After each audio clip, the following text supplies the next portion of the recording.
استمعنا لعوار ونشاهد معكم مرة أخرى لقطات لاحتفالات مشجعي المنتخب الجزائري في منطقة مشجعي هناك في الجزائر. كابتن عبد الله، هذه اللقطات تؤكد فعلا عشق وحب الجزائريين لكرة القدم، وهو شيء نعرفه منذ سنوات. نعم صحيح، يعني من حق الشعب والجماهير الجزائرية أن تفتخر في منتخبهم وعلى التأهل وعلى المباراة الجميلة اليوم اللي أدوها.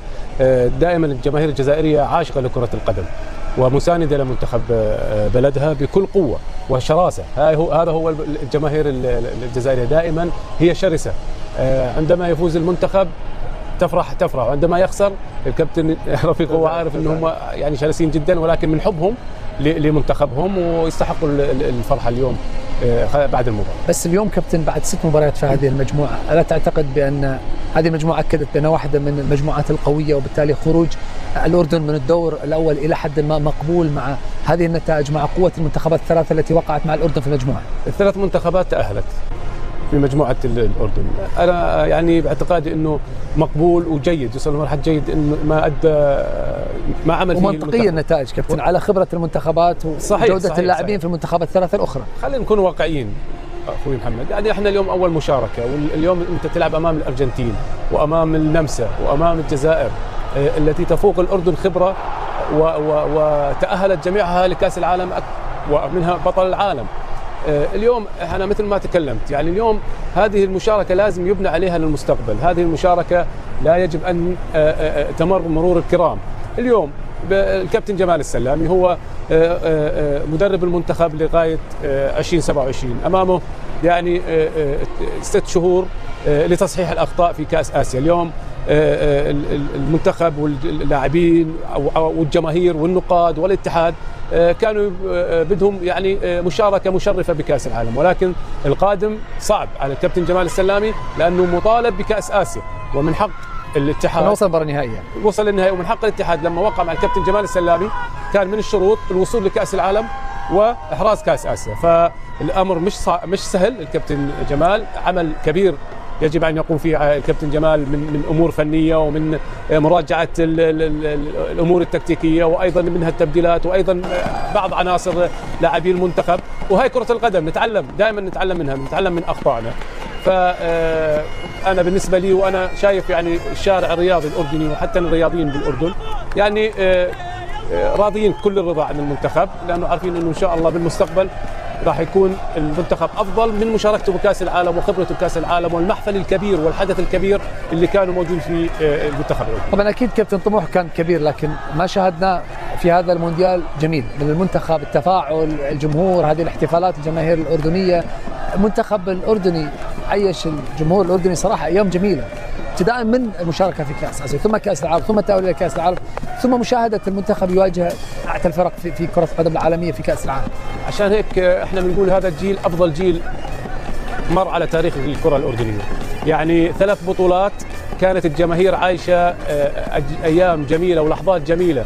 الآن المنتخب، الجماهير الأردنية كنا بالسابق احنا نعرف، انا منهم واولادي منهم، كنا نروح نشتري كلر المنتخب البرازيل عشان نكتب عليه ميسي، ايضا رونالدو. الان تلبس تيشيرت موسى وانت سعيد. الان موسى ويزن او غيره من النجوم ويزن العرب وعلوان وجميع اللاعبين المنتخب. فهذا الشيء ما اجى من فراغ. وايضا يعني انت الطموح صار كبير. الان انت وصلت نهائي كاس اسيا، نهائي كاس العرب، وصلت كاس العالم. الان هذه الخبرات يجب انه تقطف الثمار، تقطف الثمار انك تاخذ بطوله قاريه. انت اليوم وصلت لكاس العرب وصيف، ورحت كاس اسيا وصيف، وصلت لكاس العالم، فهذا هو انجاز. الان هو القطف. فكاس اسيا الان مطالب المنتخب الاردني بالجهاز الفني وحتى من الاتحاد الاردني والجهاز الفني واللاعبين احراز لقب كاس اسيا. وهي الكلمه بنحكيها من ثقتنا وبنحكيها واقعيه، لانه قادر المنتخب الاردني مجاراة المنتخبات الاسيويه. وأداء المنتخب الأردني أكيد في النسخ السابقة من البطولات سواء في كأس آسيا أو كأس العالم وحتى كأس العرب رفع من معنوياته، وكذلك من طموح كل الأردنيين، ليس فقط أساطير الكرة الأردنية لكن كل الجمهور المشجع والمحب للكرة الأردنية. دعونا الآن نستمع لجمال السلامي مدرب المنتخب الأردني متحدثا بعد نهاية هذا اللقاء من الأرجنتين. بسم الله الرحمن الرحيم. قدمنا كل شيء، يعني الاشياء الايجابيه وحتى الاشياء السلبيه. يعني لما بطل العالم ارتكبنا اخطاء، ومع منتخب زي هذا يعني الاخطاء غادي تؤدي عليها. يعني لاعبين قدموا مباراة في المستوى العالي، يعني هذا المستوى يشرف، وسعيد جدا ما وصلنا اليه يعني. ولكن فوارق كبيرة، مجهودات اللاعبين، مجهوداتنا، يعني قلصنا هذه الفوارق وتلقينا يعني اهداف من كرات ثابته. هذا هو اللي حز شويه في القلب. يعني تصورت انا المباراه هو اننا نجاريوا الشوط الاول، ثم اننا ندخلوا موسى ومرضي في الشوط الثاني ويكون عندنا قوه اكثر من الناحيه الهجوميه، فهذا الشيء اللي صار.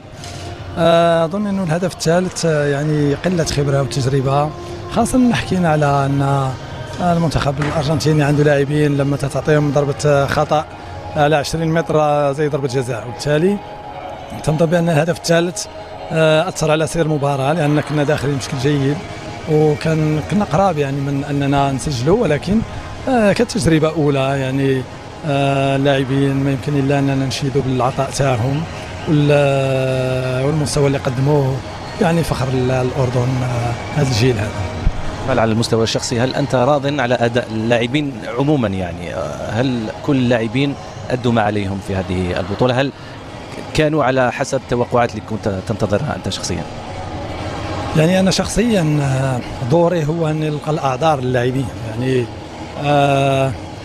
هذو اللاعبين اشتغلت معاهم وفخور لأن اشتغلت معاهم، وأسعدونا في كم من لحظات وأوصلونا لكأس العالم، وبالتالي كل ما قدموا يعني مميز، أخطاء وكل شيء ليه، وأنا سعيد يعني بما قدمته، يعني بما وصلت ليه مع الأردن. يعني لعبنا أول تجربة كأس العالم ولعبنا ضد منتخبات قوية، ولكن تلقينا أهداف من تفاصيل هي في كرة القدم العالية المستوى يعني مؤثرة، لكن احنا كتجربة أولى وقعنا فيها. تنتمنى كرة القدم الأردنية أنها تكون يعني اكتسبت تجربة واستفادت من هذه المشاركة، ونتمنى لجميع المسؤولين عن كرة القدم الأردنية ومستقبل كرة القدم الأردنية يكون مشرف إن شاء الله. كيف ترى بقية المشوار مع المنتخب الأردني جمال؟ يعني أنا لحد الآن عندي عقد مع المنتخب الأردني، ثم أنا يعني هذا اللي وصلنا ليه يعني شيء مشرف جدا، ولكل حادث حديث إن شاء الله.